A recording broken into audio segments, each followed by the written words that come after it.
Hello friends, today we are going to continue chapter number 15, economic development, lecture number 5. Friends, up to now in this chapter we have discussed about the meaning of economic development. Friends, we also discussed about what is economic development. Is this economic development restricted to the development in economy only? We understood about the indicators that measures this economic development. That are the three indicators: national income of the country, per capita income, and the standard of living. We understood how these three indicators are important.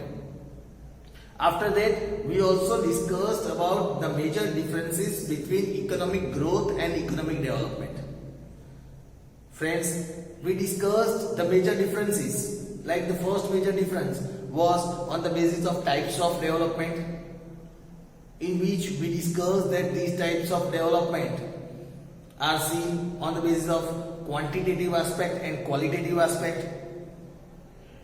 In the area where there is only quantitative aspect, means there is increase in the per capita income and national income, it is considered as economic growth.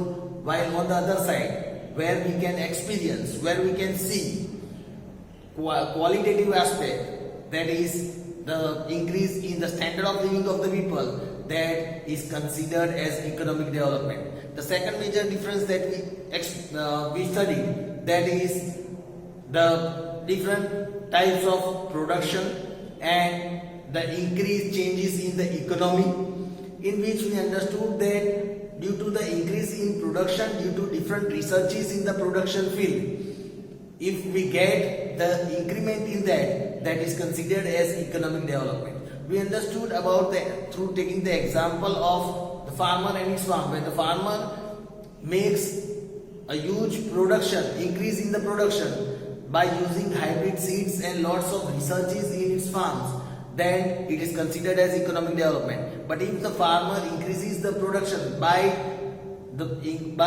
investing more agricultural land, from more agricultural land if the production is increased, then it is considered as economic growth. Then we understood the third major change, that was on the basis of developed and developing countries. If the national income of developed country is increased, it is considered as economic growth. But when the national income of developing country is increased, it is considered as economic development.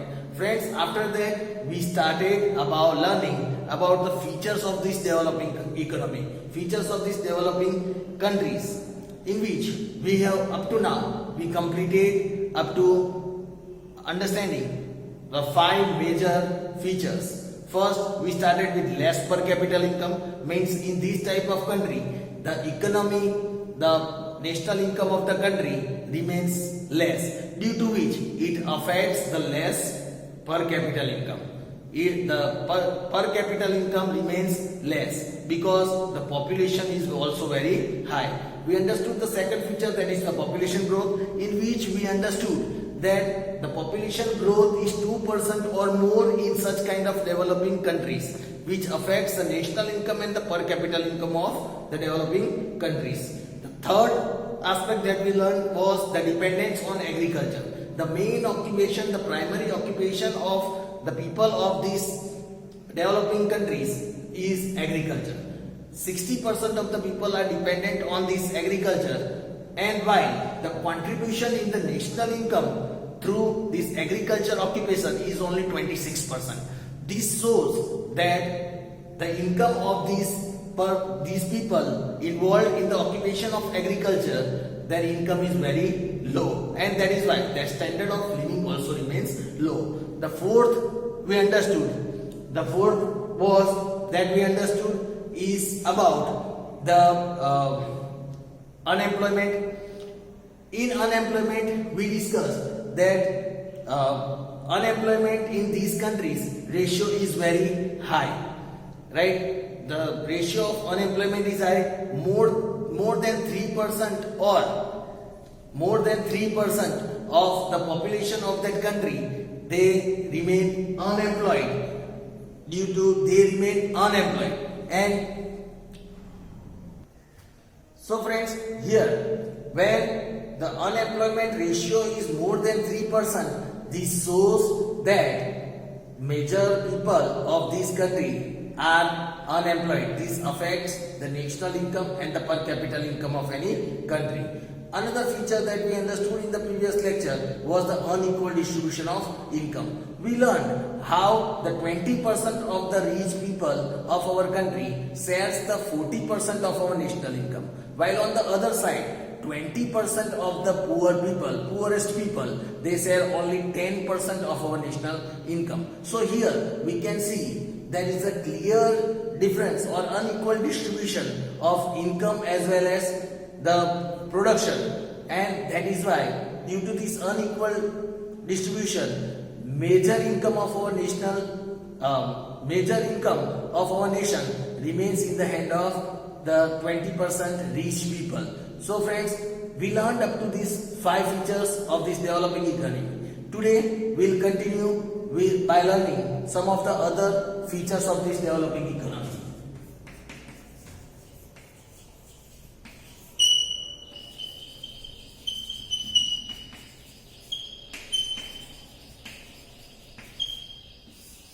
Friends, continuing with the same topic, that is features of developing economy. Today we will continue with the 6th feature, that is poverty. Friends, you all might be aware about the word poverty. As you all know that surrounding us we can see lots of poor people existing. When we move out of our house, we find lots of people who are very poor. There are lots of people who do not even get 2 times meal a day.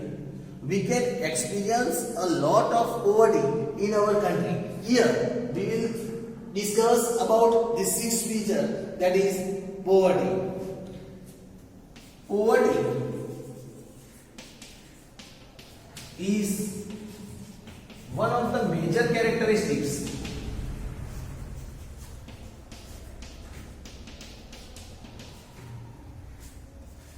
of the developing countries. Friends, here it is said that poverty is one of the major characteristics of developing countries. As per the definition of poverty, when we see as per the definition of poverty, who are unable to satisfy. When we are here, we are discussing about the definition. Here it is said, the people who are unable to satisfy the primary necessities, we can say the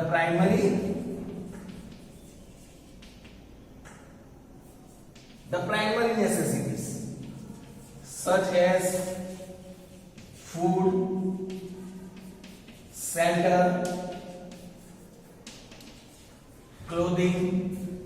These are some of the primary necessities, we can say. Education, health, etc. are considered poor. Friends, here you can clearly understand. It can be asked in 1 marks question, friends, that which people are considered poor or who are considered poor. Then as per the definition of poverty, people who are unable to satisfy their primary necessities. Primary means the basic necessities that a person wants to exist, such as food, shelter, that is living, clothing, education. Here we are not talking about very higher educations or very valuable degrees. Here we are talking about the basic education. People who are not even able to achieve the primary education, the basic education, then the primary health facilities, such people are considered as poor. If you look at our surroundings, friends, you will find lots of such people. You will find lots of such people who are not having proper food. They are not even secure that whether they will get the food 2 times meal a day. They do not have any shelter. We can find them surrounding us. We can find them on the footpaths. We can find them near any shops. They spend their whole night on the road. Friends, they do not have any kind of shelter. Clothing. We can see lots of poor people who do not have even proper clothes to wear. Then obviously when the person is not having food, shelter and clothing, the person will not be able to achieve the education. And if that person is not, these poor people are not getting proper hygiene food, they are not wearing proper clothes, and they are not getting proper shelters in the different season. So obviously their health is going to deteriorate. And due to this reason, and when the health is also destroyed, these people, these poor people are not even able to get proper health facilities. These people are the peoples which come in this category who are not even able to avail these basic necessities, these primary necessities are considered as poor people. So this was the definition of the poor people. Here it is said, in developing countries,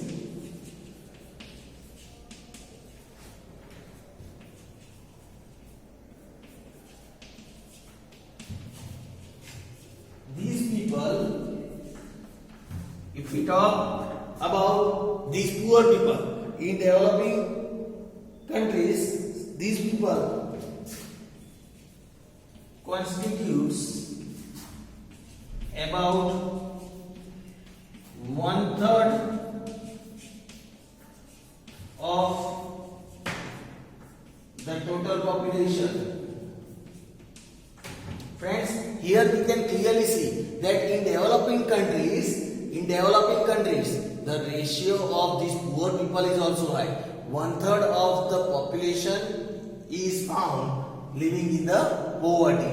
That means in developing countries, these people constitutes about 1/3 part of the total population. Whatever population we are having, from that 1/3 people are there which are living in poverty.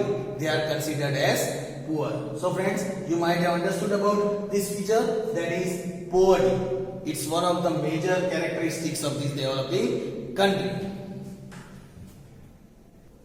Friends, let us understand about the 7th feature, that is dual economy. Friends, dual economy means 2 types of economy we can find. There are some people who are living very low standard life. They are earning very low income. While on the other side, we are having some people who are earning a very high income. Means the people, they are considered rich people. They are living very high standard life.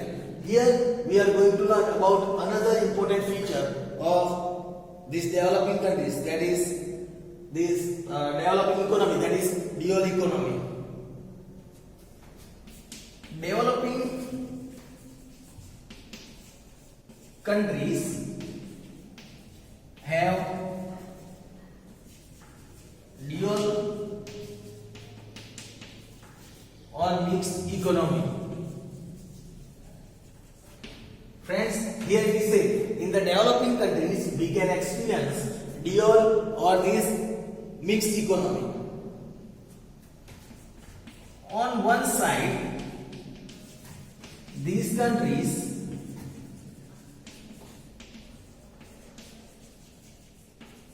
struggle for, on one side, when we are talking on one side, these countries, we are talking about these developing countries. On one side, they are struggling to tackle, we can say,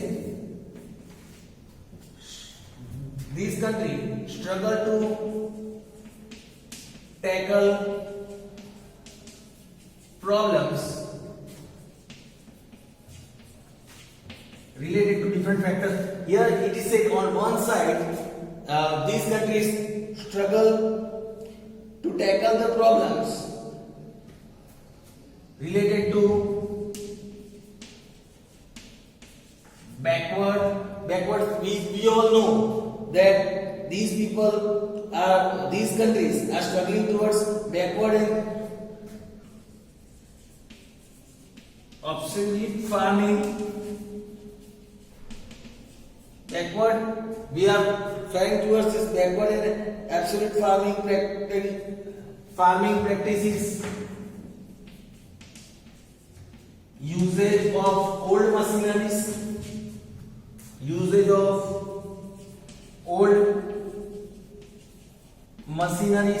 In these developing countries, in the farming is done in a very backward style, and usage of old machineries is seen.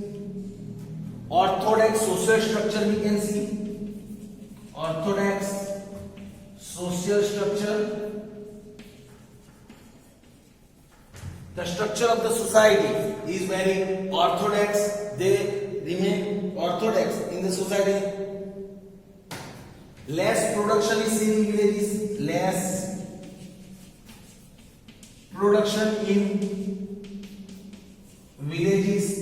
Less production is experienced in the village area, whereas we can see, whereas on the other side, friends, here you can see that on one side the countries is struggling towards the problem like very backward farming, very absolute farming, with same type of farming is seen. No researches are implemented. Usage of old machineries, the farmers are still using the old machineries in that. Orthodox social structure is that means the old belief is still persisting in the society. Less production is done in the villages. While when we talk on the other side, there are cities. There are cities having modern facilities. While we talk on the other side, on the one side, these villages are there who are having less production. On the other side, there are cities, they are having modern facilities, new industries are there. In these cities, we can experience new industries, new production processes are there.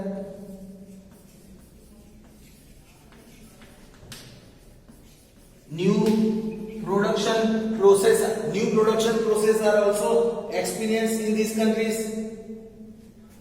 Modern implements.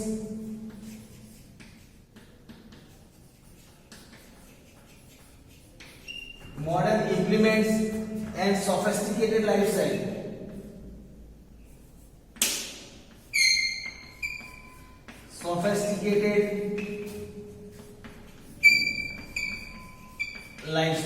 Friends, here you can see the clear difference, means dual type of economy is existing in our country.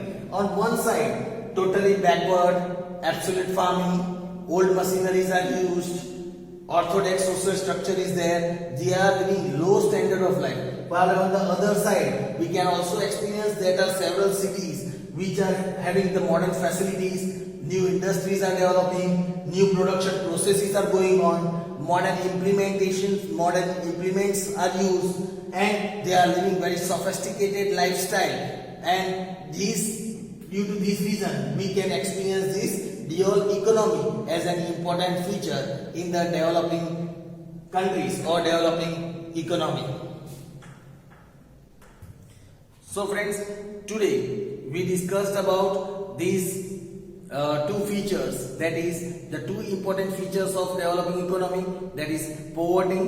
We understood how this poverty is one of the important characteristics in the developing countries. Poverty play very important role as in the developing countries because the national income is always affected by the number of poor people in the country. We learned that majority, that is 1/3 of the total population is the poor condition. They remain in poverty, and this affects the economy of the country. We also learned about the dual economy, in which we experience that two types of economics people, two types of standard of living of the people is clearly experienced in these developing countries. One was this, one we clearly see the people living in village, they live in villages where there are not basic facilities. The people, the farmers who are using very sophisticated life, the farmers who are living very orthodox social structure, having very orthodox social structure, they are also having, means they are in the farming, they are using the old machineries, the old implementation is there. And on the other side, we see the lifestyle of the people where new industries are established, new production processes are used, new implementation is there. They are getting all the major basic facilities and they live very sophisticated lifestyle. So clear two-way, the dual economy is clearly experienced in these few factors of developing economy. Friends, in our next lecture, we will continue about learning the last two features of our developing economy. Thank you.